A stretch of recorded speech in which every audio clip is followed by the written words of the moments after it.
the big difference to me is the dystopian future is trying to build itself back up and making some success. It's always poorly done and completely unbalanced.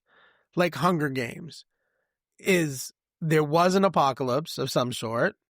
And then after that, they tried to rebuild, and it's a very unbalanced rebuild. But where like Mad Max and Fallout live is that the apocalypse happened and shit just stayed dead. Original geek, that's who I am. Rolling 20s with my squad, we got a plan. Marvel heroes on the wall, D&D dice in hand. Original geek, across the land. Level up, never gonna give it up. Welcome to Original Geek. This is the all fandom podcast where we dig into sci-fi, fantasy, comics, and every pop culture obsession that built the multiverse we live in today. So whether you're Gen X, millennial, or just geek curious, welcome to the basement. Hi, I'm Steve Scarfo. And I'm Jeff Shaw, and we'll be your Pip-Boy 3000 for today's Geiger-clicking journey through the wasteland.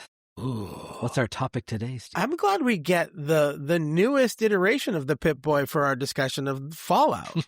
We're talking Fallout, the TV show, Fallout, we're going to focus on the TV show, but we're talking about the video game. And it's going to be very cool.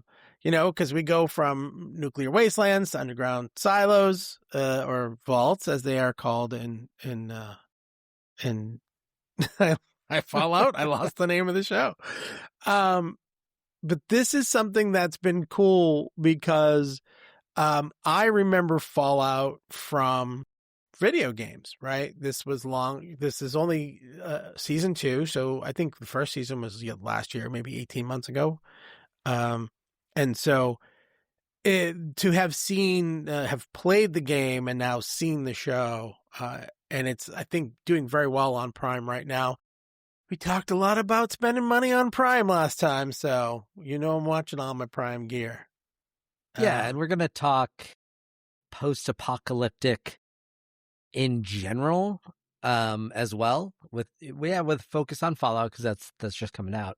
And I never played the video game, and I know we'll probably hit this topic in a deeper dive at a later episode, which is that kind of success and or failure of taking a video game and making it into a TV show or movie. There've been some really great examples recently with The Last of Us and Fallout. I hadn't played either of those games, but I love both those shows. And but I did watch Street Fighter when it first came out. I thought that was garbage. And Mario Brothers back in like Bob Hoskins or something like that. Oh, I forgot about that version. Those are like it was garbage. So there's a bit of legacy for Gen X and maybe some millennials and maybe some boomers where had a bad taste in their mouth. So when I was late to the game with Last of Us, the buzz was just too much. And then Fallout had it looked cool. And I love Walton Goggins, like whatever he's in. Yeah. Like what's not to love about the way he plays characters? I know. And the ghoul is so cool. Like such a cool character. It's funny too, because, there's 2 types of ghouls in the game, and some are feral and some are actually like his character, an actual NPC in the game. And so to have his story be what it is. Well, I don't want to go too deep right now because we were going to talk about other stuff. So I do want to mention before we dig back into the Fallout part of this conversation, because we can do a random review. It's coming up, so stay tuned for that. And again, at the top of the show, I always forget to say it. If you're with us, thanks for being here. Like, subscribe, find us on social media, download us on Apple Podcasts, Spotify, wherever you find your podcasts. We love doing this. We want to keep bringing it out to you. So, and if you're one of our loyal listeners, we have a handful of those. Please tell your friends about us. And if you find one episode you love, tell them about it. If you find one you hate, just don't mention that one. Tell them about the ones you like. But there's a lot, to your point, there's a lot of things. And we actually decided, we're going back and forth. Do we call it dystopian? Do we call it a post-apocalyptic? And there's different varieties of this, the ultimate end game of the end of humanity. But because we talked about it, I know I've mentioned my daughter Olivia. She's 13, so we went back and watched all the Hunger Games movies together. We watched all the Divergent movies together, and she went through and watched most of the Maze Runners on her own. I've seen them in the past, but I didn't get to watch them with her. So there's all these different versions of post-apocalyptic. Do you know what I learned this week the most? I can neither say nor spell post-apocalyptic the first time. Yes. So, and I often tend to be a bit of a purist when it comes to genres, as has been established in earlier podcasts. And so when we were initially talking about this, and I was thinking, oh, we'll do a post-apocalyptic episode, and then you brought up, well, yeah, we can talk about Hunger Games. Like, no, that's dystopian. That's not post-apocalyptic. Yeah. And then I did my own independent research to discover I'm wrong. It's dystopian is a type of post-apocalyptic, but I always considered post-apocalyptic would be like Mad Max, where it was like anarchy, and dystopian were films and TV shows about a society that pretends to be perfect, says it's perfect, but is anything but perfect. So yeah, the big difference to me is the dystopian future is trying to build itself back up and making some success. It's always poorly done and completely unbalanced. Like Hunger Games there was an apocalypse of some sort, and then after that they tried to rebuild, and it's a very unbalanced rebuild. But where like Mad Max and Fallout live is that the apocalypse happened and shit just stayed dead. And Fallout goes into all different directions with different creatures and things that have evolved and stuff like that. But, sorry, but it's okay. And then there's another one that I want to mention because I love this show too, and I haven't read the books. I do know it's based on some books, but Silo is another fantastic. It's an Apple TV. Yet another thing you have to pay for, and that's okay, because this one is well worth it. And let's be honest, Apple TV has too many good shows right now not to watch. It's amazing how many quality post-apocalyptic dystopian movies and shows are out there. And I know we're going to talk about evolution, so you can tick that box later. But I do want to get back to Mad Max. One thing, and because I'm not talking about this in my flashback, but I want to bring it up, is I remember going to see Mad Max: The Road Warrior. Came out in 1981, so I'd have been 11 years old. I was way too young for to that see movie. Mad Max: The Road Warrior, and it was terrifying. Like I said, I was a scaredy cat. But we might be understanding a little bit about why you're a scaredy cat now. I know. You went to so my dad many wanted of these... to see these movies, and he didn't want either to pay for a babysitter or leave me with a babysitter, my brother and I. So we ended up watching some of these movies that were rated R, like Excalibur, awesome movie, but I was too young to see that in the You theater. went to see Excalibur in the theater, like from the was it like what? I was early like 7. 80s? Oh my god! Yeah, 8. I don't know. Yeah, great movie especially for the time. But holy crap, not a kid movie. Yeah, but yeah. So and that made me. I always thought of like Mad Max. That's apocalyptic movie, and so I love that part of Fallout with the ghoul, kind of very much with his dog meats, which I know could also be a reference to A Boy and His Dog, another post-apocalyptic film from the 70s, which was the dog was actually named Dog Meat. But like that whole look about because A Boy and His Dog, John Johnson's character, who's the boy, doesn't look like a cowboy necessarily, but Mad Max always had that kind of cowboy vibe about him, and then he had that dog companion, and it was so cool. I love with Fallout, and I know we're going to talk, in more detail, but how much they leaned into the whole cowboy aesthetic, not just Yeah. with, and not just with the ghoul, but in general. I think it's a lot of like shots that they use and that kind of So drifter, moving in. it's funny because, and I know you didn't play the games, so I played a little bit of Fallout, the original Fallout. I played all of Fallout New Vegas, and then Fallout 4. And Fallout 4 is kind of cool because it actually takes place in Massachusetts. Yeah, in fact, one of the scenes where you go to and you end up talking to a ghoul, he's part of your story, is at Fenway Park in Boston. So the region that we live in is part of Fallout 4, which was very cool. But the thing in the games is got that aesthetic. And Fallout New Vegas, of course, because it's in the desert. There is that old the whole idea is it's kind of time stopped in the late 60s. So things look like they looked in the 60s, but somehow are more advanced technologically. So we have the robots and the Mr. Handys and the laser guns, and then all these creatures evolve. So it's got that aesthetic in the game. Yeah, what's really wild about that is the is that the actual end of the world is 2065, something like that, 2067 as when the end of the world occurs. But yeah, it still looks like the 1960s and 1950s. Yes. And I love that the way, like, why did that happen? Even though they have this kind of advanced technology, is that they were so terrified of communism that they broke the 50 states up into 13 commonwealths and kind of stopped progressing on anything that didn't have to deal with defeating the Red Scare. So it kind of like stagnated their society because they didn't progress.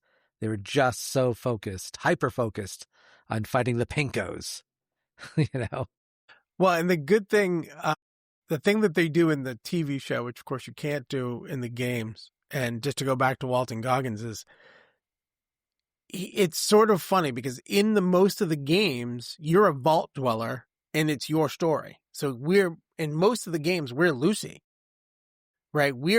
That's who we are. And I think in this one, you called it out correctly, right? We feel like it's more his story than her story or their story, but definitely more heavily his, because we see his past.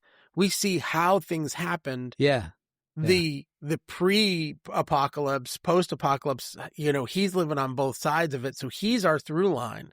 So it's a very cool twist. And, Ken, we'll do the review, but so I don't want to dig too deep, but it's very true to the game aesthetic. There's a lot of scenes. I think we talked about it before. In Fallout New Vegas, there's a scene where you're in the mouth of a dinosaur at a and there's a motel, and it's that whole scene that they show in the show is part of the games. So they've done a great job keeping it tight and keeping it consistent. Like, I wish the people who made Wheel of Time would have watched this, because it's departed enough that it's interesting, but it's on target enough that it's not pissing people off, because they're like, no, that's exactly the way that's supposed to look.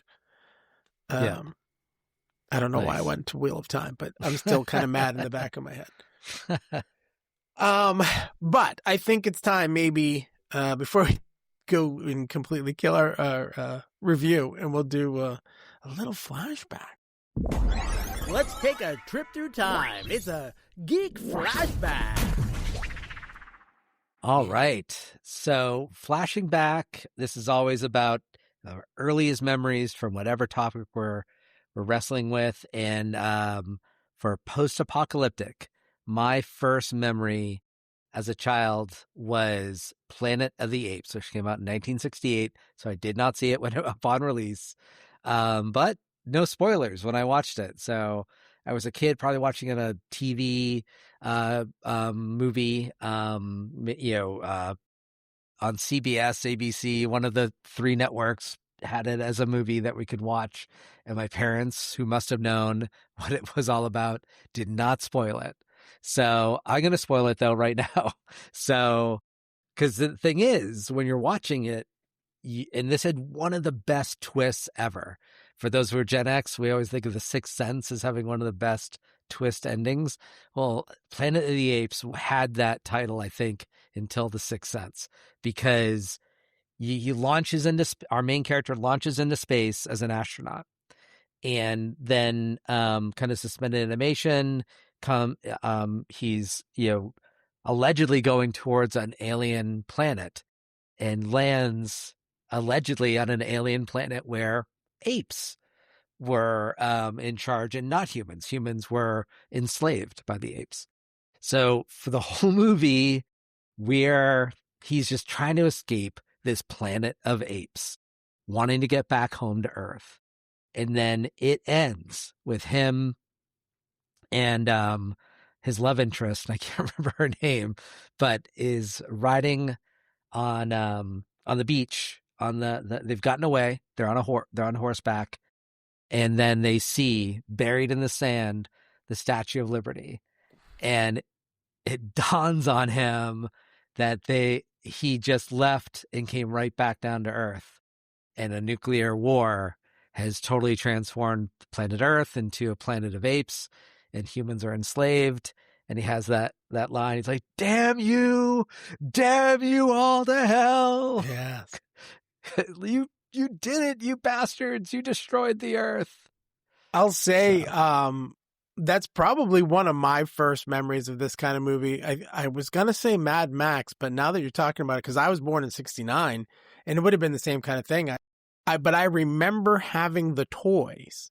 Remember, action figures used to be the biggest thing for us growing up, because, when we were kids, there was no video games. There was no other ways to do it. So if you wanted to play, like, we had Star Wars action figures and we had G.I. Joes, and I had Planet of the Apes action figures.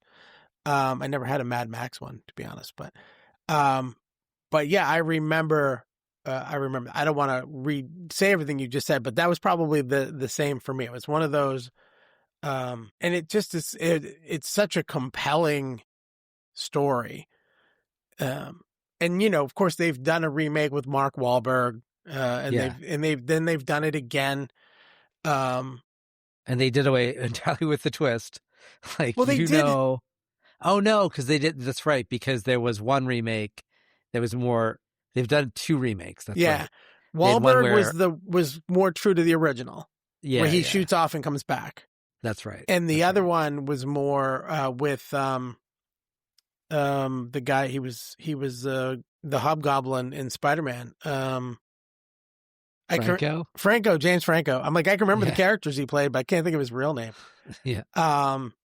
And so his movies, at least the first one, he was in the first one, that was a different stretch. And that's another good version, but not a post-apocalyptic in the same way, right? Because you can't do that same twist again. Yeah. So but it wasn't even like a nuclear war. It was apocalyptic because it was showing us the origin story. How did we get there? Well, right? but it was, so good. That was, he was trying to create a serum for his father, and it had these unintended Turned him into a hobgoblin. He did. He tried to, had these unintended consequences of making the apes smarter. And then we as people often treated the other people and other creatures like crap. And it caused them to rise up against us and go, no, we're not going to be treated like crap. But they didn't, there was no nuclear war. They were the apocalypse. They basically took over because they're, superior physically to us as a species. The only thing we have over them right now is our ability to be smarter than them, and now we've basically leveled that playing field. But yeah, it's funny because I don't remember a lot of other Mad Max and the Planet of the Apes. We talked about the list, and I can talk about some more from this list, but there's some of these I had never seen. Logan's Run was a big one. Actually, oh no, I lied. One of them that is the most compelling for me, and this is probably the flashback's the right place for it, was the book The Stand. Now, I didn't read it in 1978. I read it, oh God, when did I go in the Army? 1987.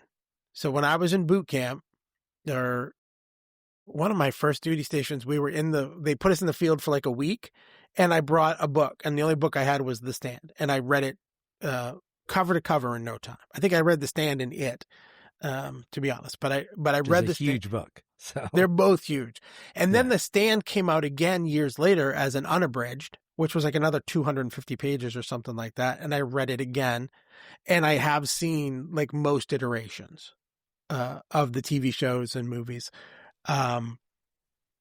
love that. Something about the way he puts the story together. And, you know, obviously we're Stephen King fans, as you're wearing your Stephen King shirt.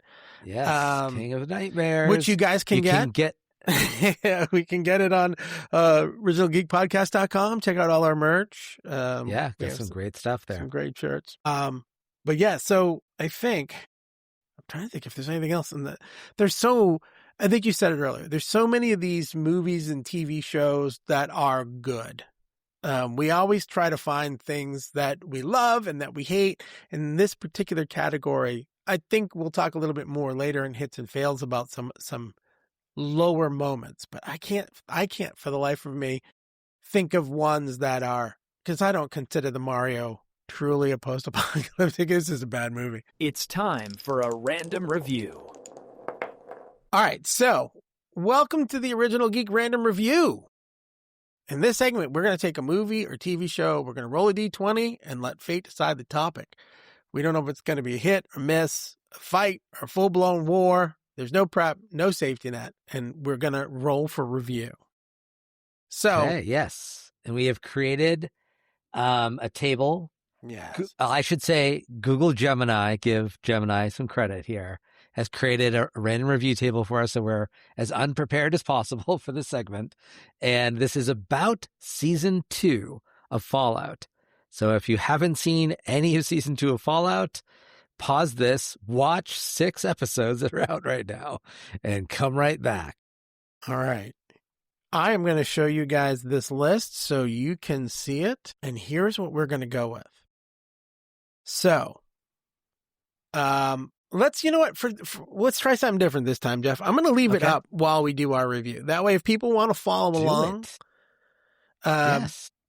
Let's do it. Maybe they'll like one of the other topics. Absolutely. And if you look through this and you see a topic that we don't roll and you want us to talk about it, or if you have some comments you want to send us, you can send us at originalgeekpodcast@gmail.com. Inside this random review segment, because we cut these out separately, I'm going to remind you once again, please like, subscribe, share it, enjoy it, have fun with it, and let people know that you liked what we had to say. All right. You guys know how this works. We got a D20. We're going to roll. I'm going to roll for Jeff, and we're going to see what happens. Oh, I got a 2. All right. Failed fortitude, Jeff. The Brotherhood pacing. Is it stuck in the mud? Well, Maximus is a fan favorite. His subplot involving the internal politics of the Brotherhood had felt repetitive. Some viewers felt it delayed the big 3 from reuniting for too long. What do you think? And the big 3 would be Lucy, the ghoul, and him, right? And Maximus. Yeah. So, I mean, Maximus, he's a really interesting character. Yeah, I love the, so specifically, I think it was episode 6, might have been 5. So one of the later episodes, I felt like, as they wrestle with, am I a good person? Oh man, his buddy there. Is it Thaddeus? Thaddeus, I think. Yeah. Yeah, so Thaddeus, who became a ghoul, is like, yeah, if you grew up in a vault where you had everything and everything was good, you could be a good person. If you have good things, you can be a good person. But if you live in the wasteland like us, where you have to lie, cheat, steal, kill to survive, you can't be a good person. And so I actually felt like that was like that's like a key takeaway from this. And I disagree that this was stuck in the mud. When Maximus was initially elevated to that level of being the sword, that like, oh man, this could jump the shark, because like why, like they're like, that seemed like a crazy promotion and where we're going to go with that. But I feel like in the end, it all shook out. And I also love the brief addition of Kamal Najani as the paladin from the from the Commonwealth. It was just that was great.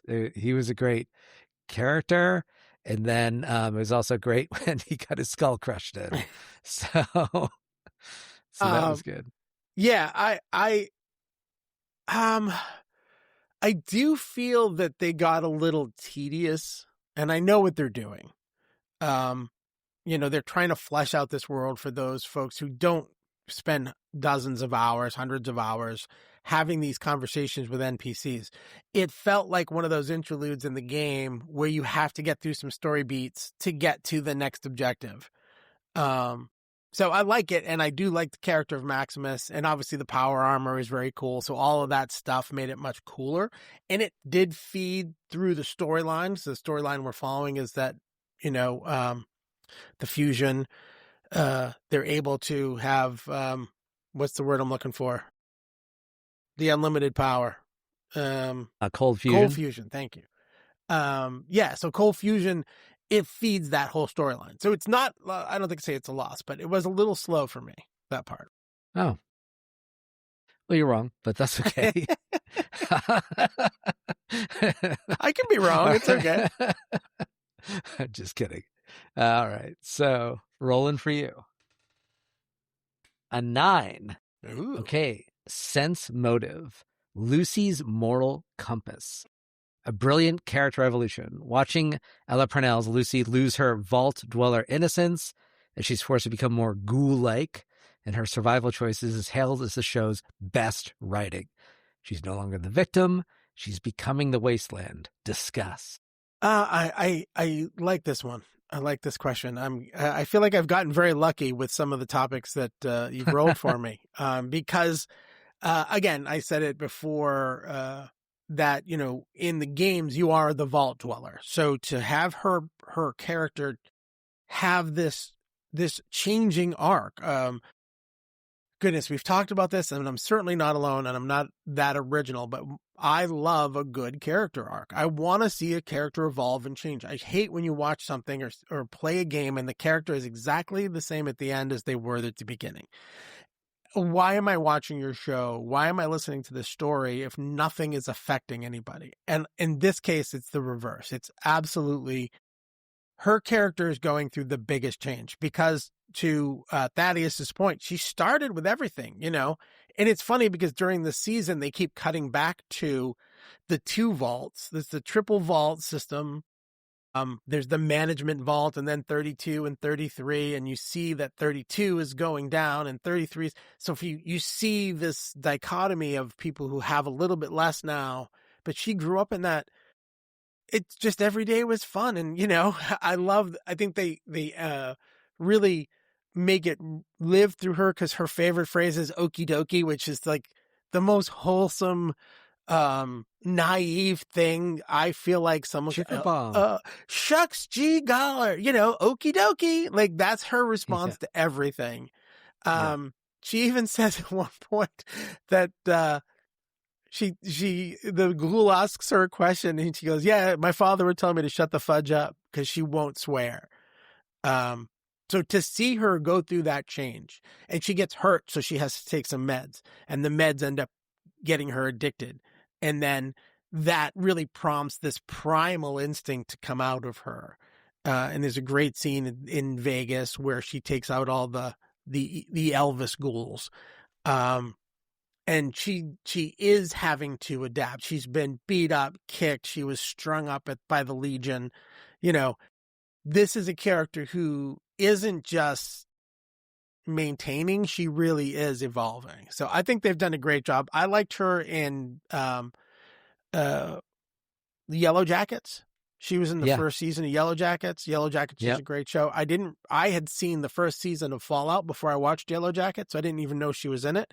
And when I went back, I was like, oh my God. And it just to me shows the differences in the characters that Ella Purnell can play. So fantastic.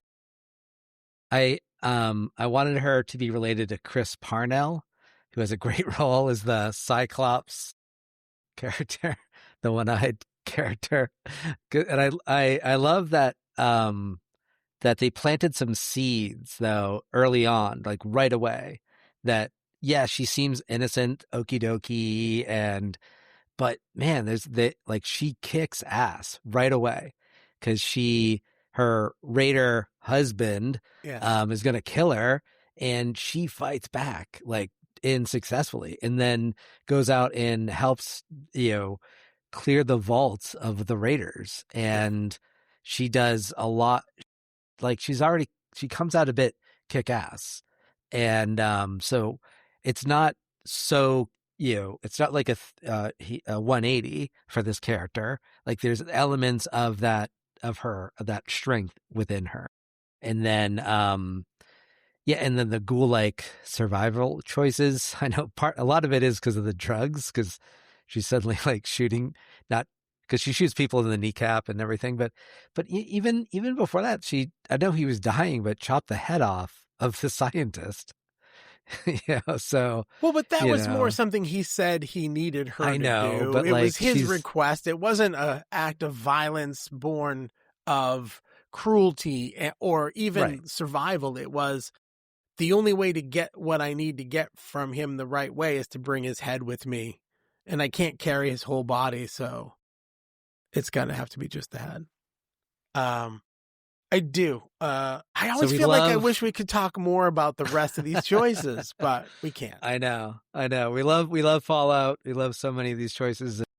I was kind of hoping to get the Needle Drop, which talked about the song Big Iron, because I feel like the soundtrack, I just want to talk about that. And I already have a different critical hit for, so I just want to say the soundtrack is so good. It really keeps us with that 1950s vibe. I know some of the songs are from the 30s and some of the songs are from, the 40s, but it keeps us like really grounded in that old American, that older American history. And I feel like it's just so good.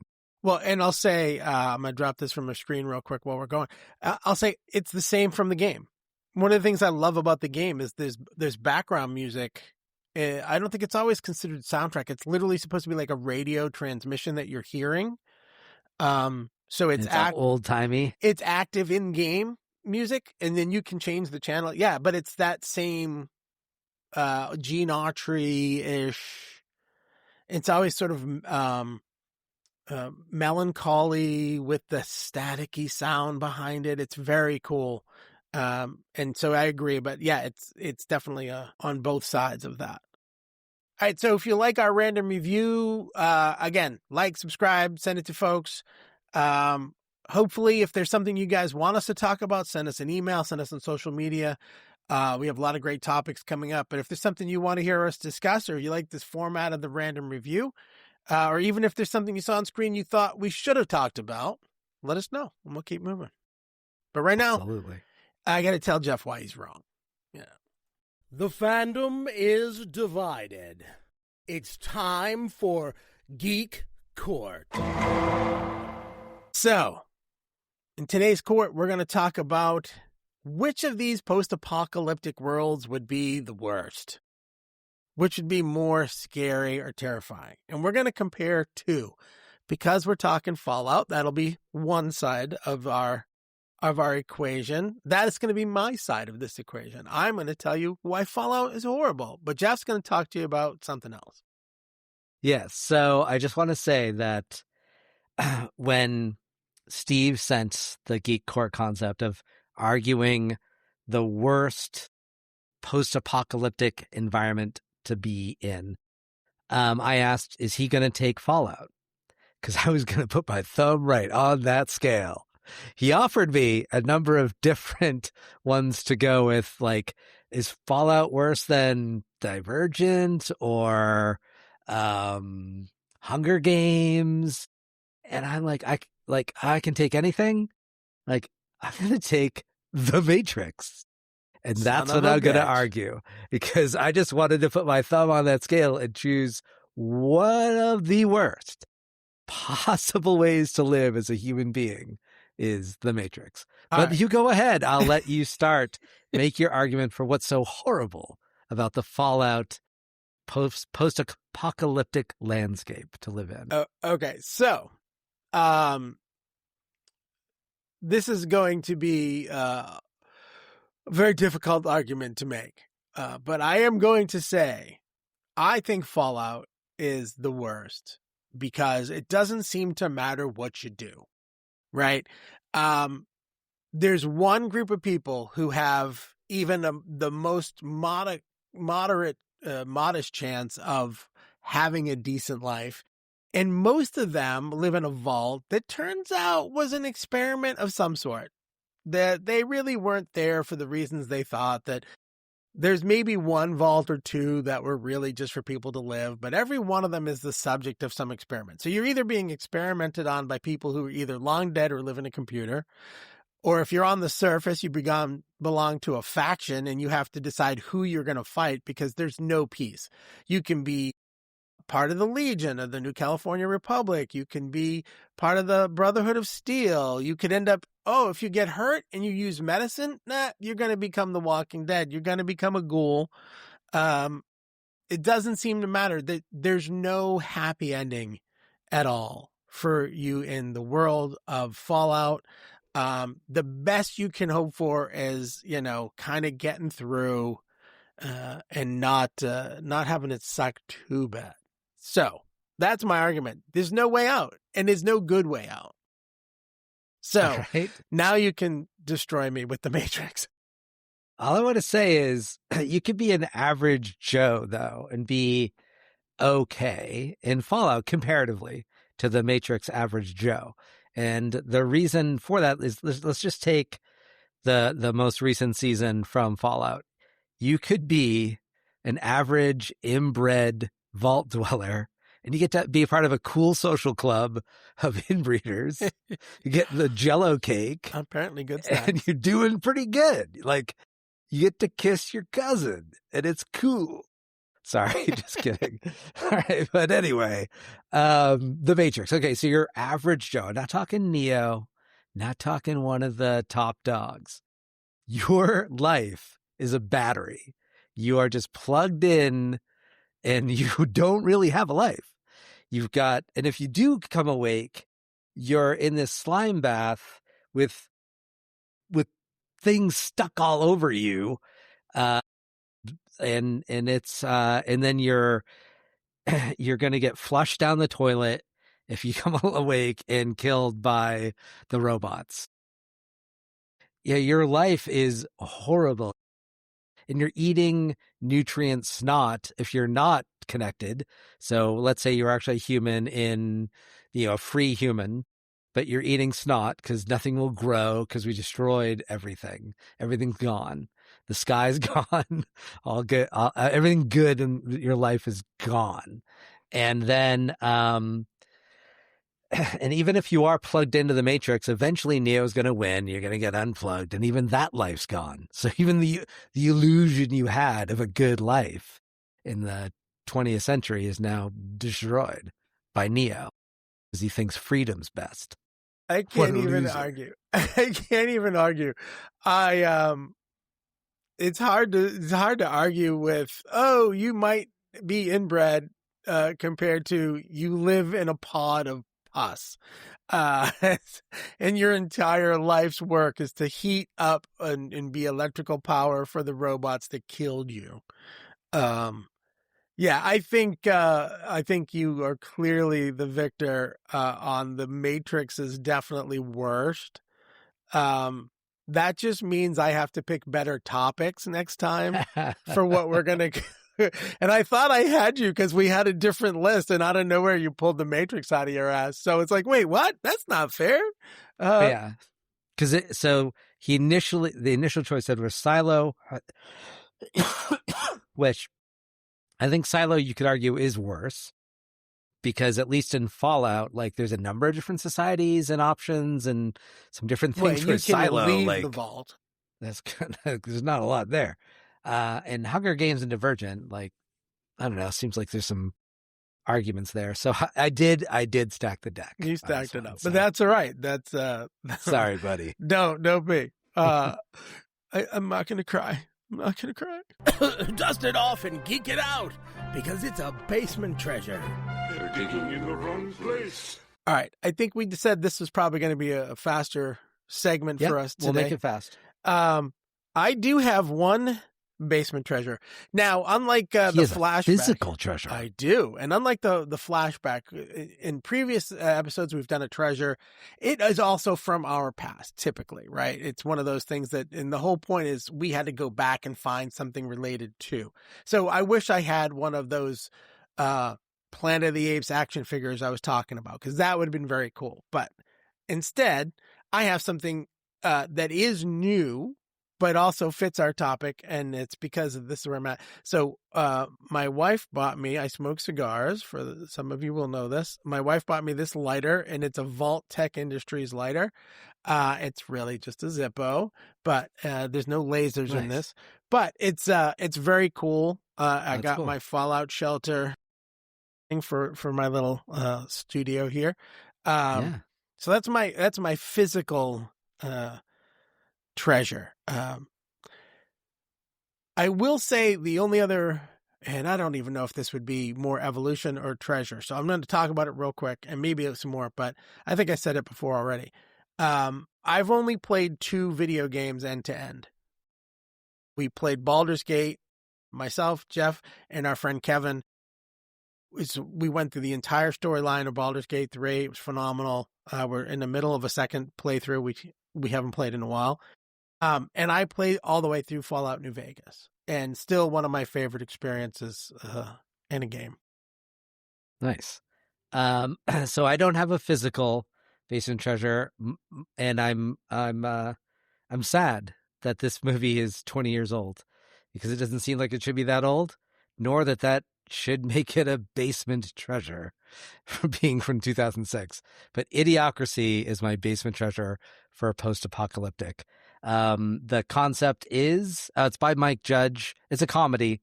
It's Mike Judge who does Office Space, I think you have my Beavis and stapler. Butthead, and what's the King of the Hill? King of the Hill. Yeah, and very funny guy, very funny movie. And the concept is, as I said, we'll try to make it quick, is that only stupid people are breeding, and smart people are waiting to have kids or not having kids at all because of a variety of reasons. And so flash forward 300 years, and the country is being run by morons. And our protagonist was an average Joe in our time period who ended up frozen and thawed out 300 years from now. And he is now gone from being the average Joe to the most intelligent person on the planet. And he helps avert global disaster. Just as an example, their corporations have taken over our government and a lot of our choices, and so water is considered, nothing that anyone would want, including for our crops. So they water our crops with Brawndo. It's the thirst mutilator. It's got what plants crave, but it also is destroying them all. So, yeah. So he has the brilliant idea of using water to water crops. There's a lot of great comedy in there, and I wish, as you watch this post-apocalyptic film, Idiocracy, that you weren't like, I feel like we're living in it right now. Yeah. So, watch these post-apocalyptic movies, and then try to avert that end results when you watch these movies. Can I blow your mind? I've never Yes. seen Idiocracy. My God. Okay, this basement treasure was for you, Steve. Apparently, I'm the target of this treasure. This is the first time I don't know that I've ever. I know what it is. I've seen clips of it, but I've never actually sat down and watched all of Idiocracy. Yeah, it's got a great cast: Luke Wilson, Maya Rudolph, Dax Shepard, Terry Crews. Yeah.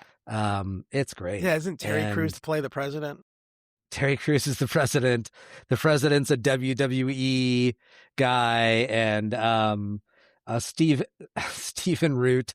Oh yeah, and that's another funny thing is when our average Joe, whose name is actually Joe, is thought out in talking in a normal voice. No one can understand him because they think he sounds all hoity-toity.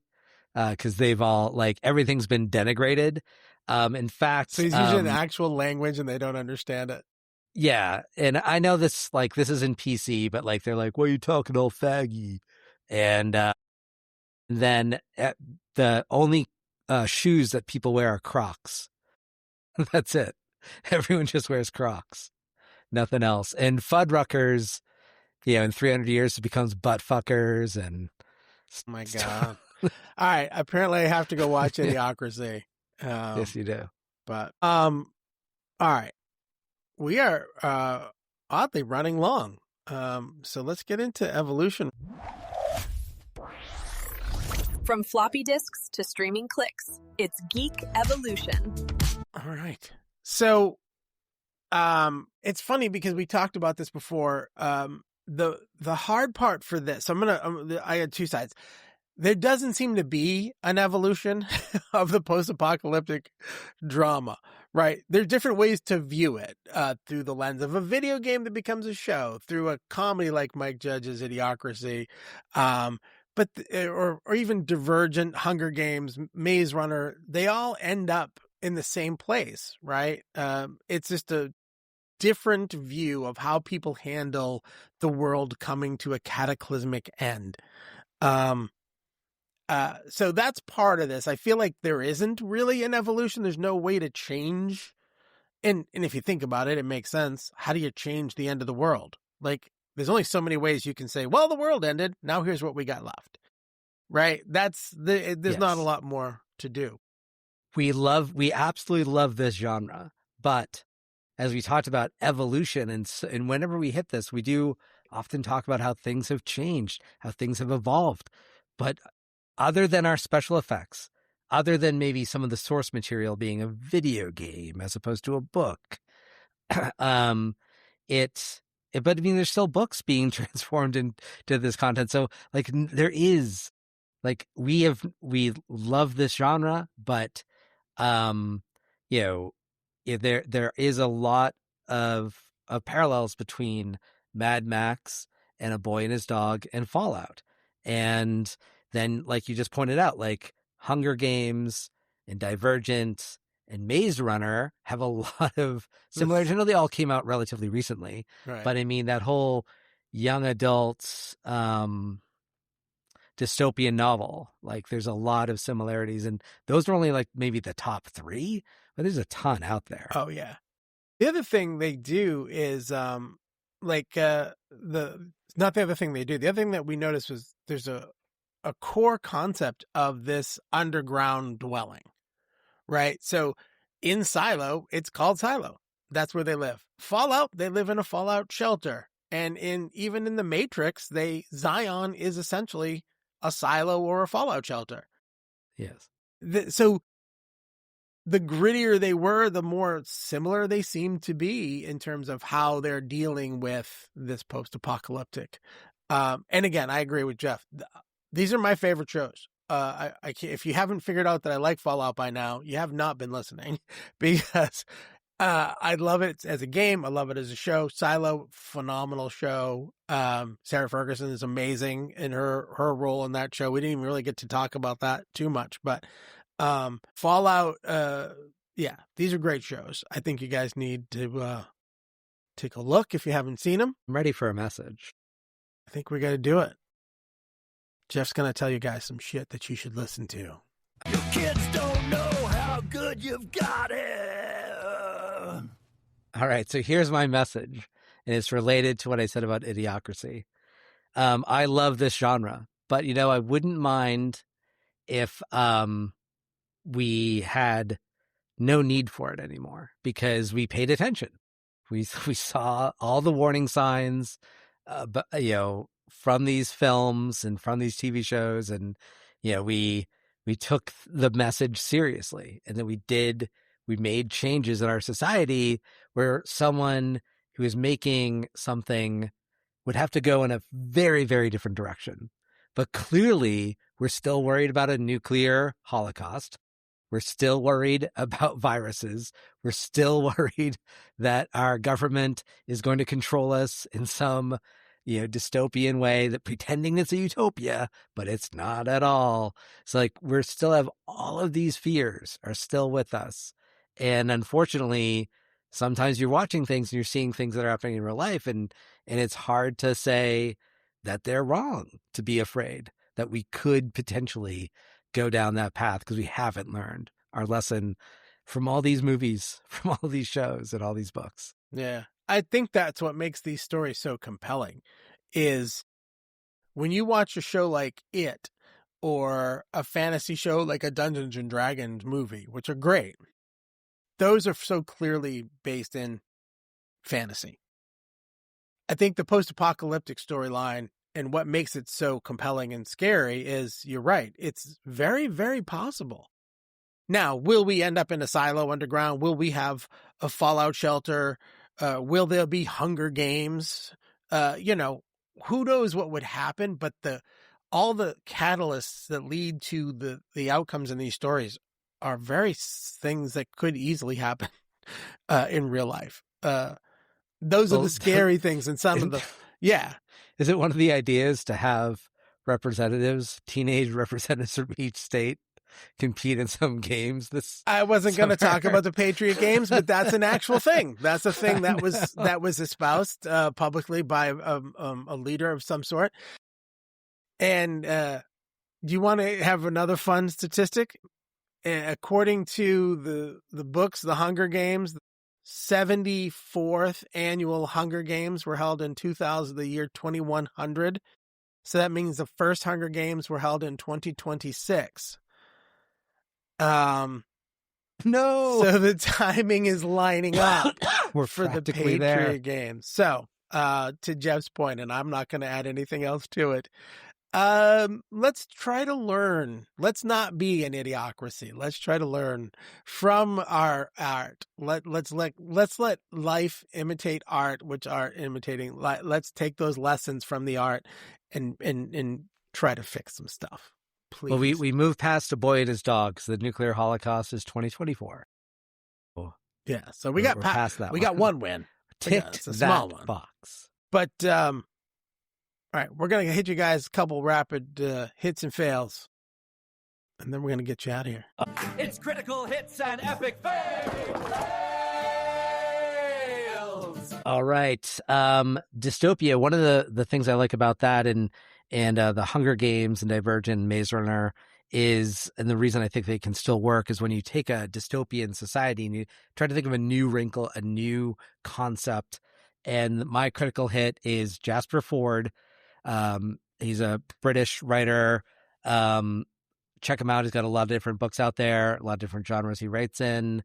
Very funny, generally, but Shades of Grey is a different departure for him, because it's a dystopian and that's not what he usually writes.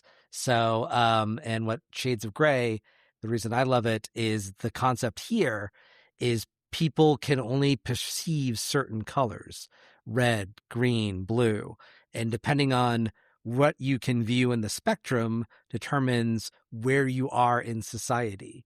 And there are 2 books out, Shades of Grey and Red Side Story just came out, I think last year, and they're brilliant. It's a brilliant take on this. If you love dystopian and you love like different, different ways of looking at it, how are they structuring society? And this one's a really clever look at a dystopian society based on color. All right. That's cool. Steve. Yeah, I admit I hadn't. This is a learning experience for me today because this is not an author I'd heard about. Jeff talked about him a little before we started recording, so I love that concept. I think it's very cool. So critical hit for me, not going to be a surprise, and they generally aren't because I've been sprinkling them throughout the episodes as I talk about them. Right, so the Fallout TV show. And not just because we chose it for the random review, right? But the reason I think we chose it for the random review is because of how much we both like it. But for me, I love that transition from game to show. So for me, the hit isn't just the show, which is great, But for me, the hit is the consistency in which they treated the source material. I made a joke about the other Prime show based on a book series that we love called The Wheel of Time. A lot of people were not happy about the way it was adapted because they weren't true to it. So I think that the writers of the show are being very smart and very thoughtful about what they change and what they don't. They have to change it. I think everybody understands because of it's a story. It's not a playthrough. You have to have some connective tissue. You have to have some emotion. You have to have some drive, all the things that make a great show. But they kept enough of the real, and I call it the real, of course, but what's in the game to make it feel good. I talked about that one scene specifically earlier with the dinosaur mouth. But those are the little nods to the people who did the playing. You know, they got to build a set and they have to have the conversation. Why not make it what we saw? And they think they've done a brilliant job because I think I've watched the first season twice. I will watch the second season a second time. I think it's so true to the game. It just excites me to go back and try to find the stuff I missed the first time. So that's my hit for sure. I'll jump on the fails first. My fail is, we talked about there's 3: Maze Runner, Hunger Games, Divergent. They all did come up with their own, and they're YA novels, right? Same thing with like the Twilight series. They focus more on the relationship between the teenage boy and the teenage girl. And you know, I watched them with my daughter, who obviously likes those movies, and they are good movies. I'm not gonna say they're not, but I feel like there's just it's kind of redundant. It's sort of the same thing over and over. It would be cool to see a new take on a dystopian society that didn't revolve around a teenage girl, a bow and arrow, or some special power. Right. So my epic fail, I'll keep it quick. The Matrix, the third one, was really, really, really bad. And so that was the Matrix Revolutions from 2003. And when the Matrix Resurrections, the fourth, came out in 2021, almost 20 years later, I thought, why are you doing this? That third one was so bad. If you, like me, felt that third one and it was so bad you didn't want to watch that fourth one, go and watch the fourth one. It's actually really good. Yeah. It resurrected the franchise true to its name. Excellent fourth film, horrible third film, really dumb. Yeah, do you know the worst part for me right now is I told you I was rewatching, so I just finished the second film, and I know I can't help myself. I have to watch the third one now before I watch the fourth one, and I'm not looking forward to it at all. So I agree with that. But listen, thanks for joining us again. I'm trying to get better at this part of it, so please like, subscribe, check us out. If you want to join us for a conversation, send us a note. We're happy to have conversations with people. We've had some of our friends on. If you have questions for us, if you have an idea for a random review, if there's something about one of our reviews that you didn't like and you want us to talk about a different part of the show, whatever, anything, please just interact. Let us know how you're feeling, what you're doing. We love doing this. As you can tell, we love this type of content. We love this type of topics. A lot of cool stuff coming up. We're talking about possibly hitting a couple of local area conventions coming up in March. So we'll put out some notices, and if you so choose to hang out with us a little bit, we're going to do some promotions coming up. We're going to ask you guys, we have a bunch of merch we keep talking about on the originalgeekpodcast.com. So I think we might do a t-shirt giveaway. You have to give us some apocalyptic merch. Yeah, I'll have to come up with a good one, or work with my my partner in crime. You've got at least one buyer right here. Yes, I actually I need to buy. I still haven't bought it. I want to buy the Stranger Things one. I really like the Stranger Things one that we came up with. So yeah, some great t-shirts on there and other products, mugs. Yeah, so we got some good stuff out there. Awesome. Check it out, OGs. All right, we'll talk to you guys next time.